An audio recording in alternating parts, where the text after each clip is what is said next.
Hi, I'm Dr. Vanessa, and I wanted to make this video on the most common mistakes I made in my PTSD recovery and also the mistakes I commonly see with my clients. So, the very first mistake that I made, and really, when I say mistake, I just kind of want to be loose about this. These are the things that I didn't know to incorporate into my recovery process. Okay? So, the first one is that I didn't realize how important somatic work was. I didn't realize how important movement was. And I mostly focused on talk therapy. Okay, so at the time when I really was seeing a lot of my symptoms, I was having panic attacks. Okay? And for anybody who has panic attacks, it's not something that you can necessarily talk yourself out of. You can try, but a lot of it are subconscious physiological alarms that are going off. So, working with my body, incorporating movement, incorporating yoga, breath work, those things were really crucial to going into recovery and are important because they can really help reset our nervous system.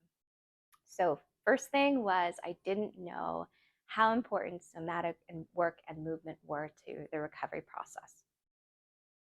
The second thing that I didn't know to incorporate was how important nutrition is. Okay.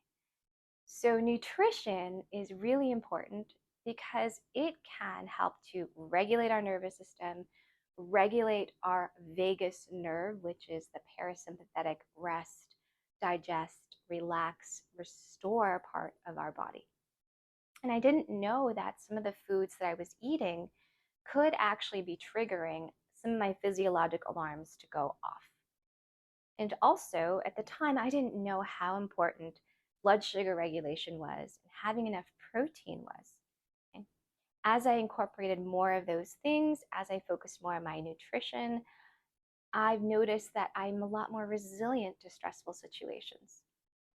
And this is something that I engage my clients in is incorporating nutrition that is supportive to their nervous system and helpful in gaining resiliency towards stress. Okay? The first thing is didn't know how much somatics and movement was important to the recovery. Didn't know how nutrition was important to the recovery. Okay? The third thing I didn't know was that I had zero boundaries at the time of my recovery, at the onset of my recovery. No boundaries at all. Right? And not having boundaries actually can make us more anxious, primarily because we have no locus of control. We have no say over how people treat us. We have no say about what happens at work. And we're essentially kind of um, not having any control around us. And we're not creating intentional spaces for ourselves. Okay? So it's really important that we begin, especially as someone recovering from PTSD, to create intentional protective mechanisms in place.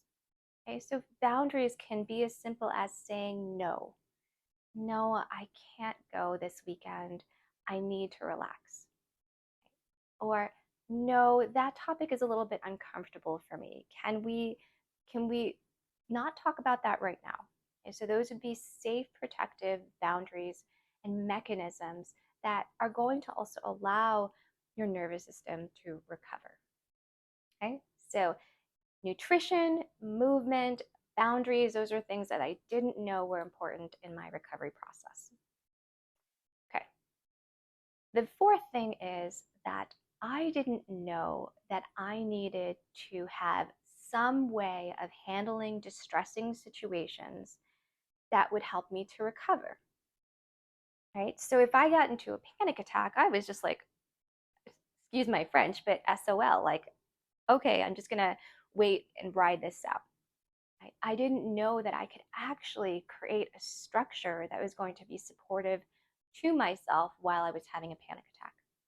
Right? I didn't know that while I was in distress, I could splash cold water on my face, do jumping jacks, or call a friend so that when I'm in that distressed mode, I don't have to access my prefrontal cortex, which is basically offline anyway at that time. Right? So having some practiced intentional what we call distress tolerance skills is really important in the recovery process. And I didn't know how to implement that. So that's why I'm sharing with my clients now. That's why I'm sharing with you what are some of the biggest mistakes that I made in my recovery. Okay. The other one was I used coffee as a crutch to function throughout the day. Right.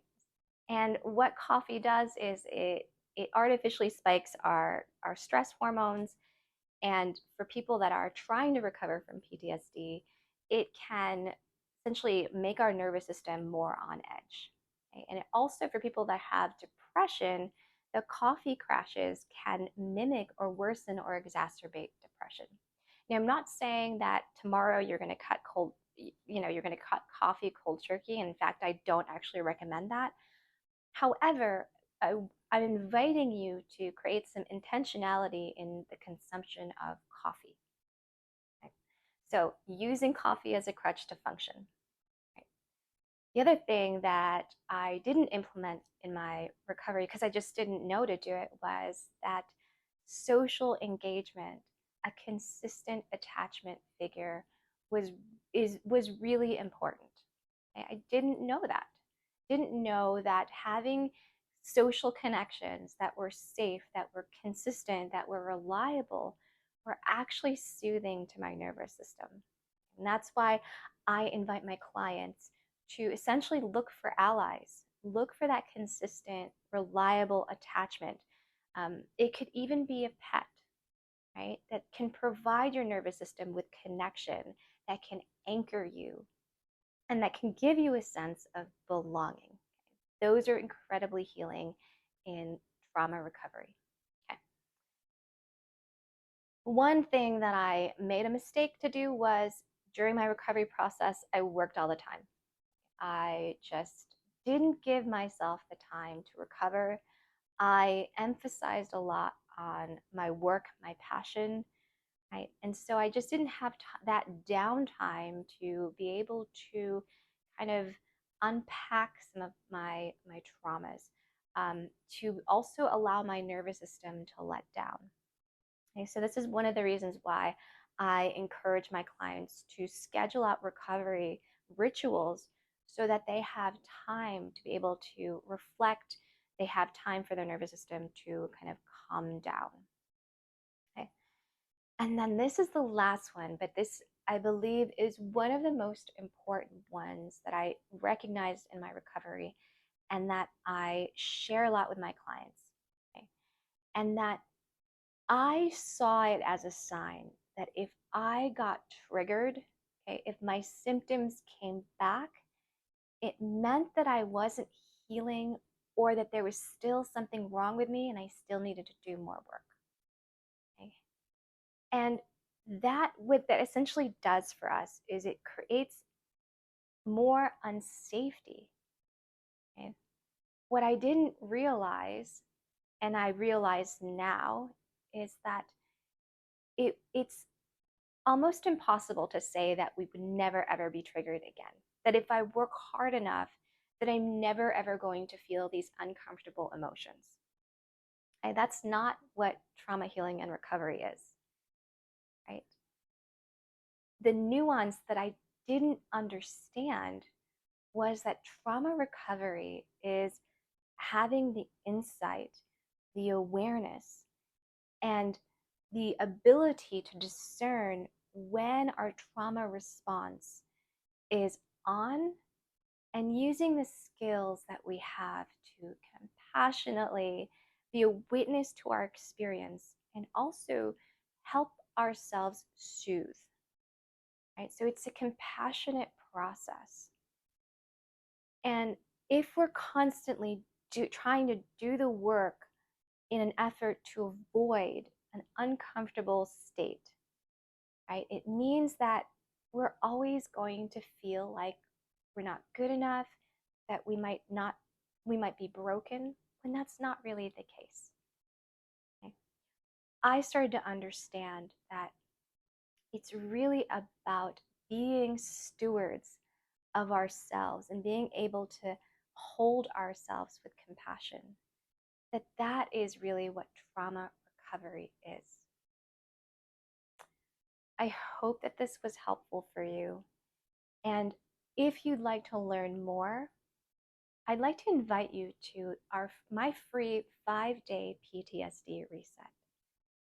This is going to give you the skills of understanding the neurobiology of the trauma response, why you can't out-talk yourself out of the response, right?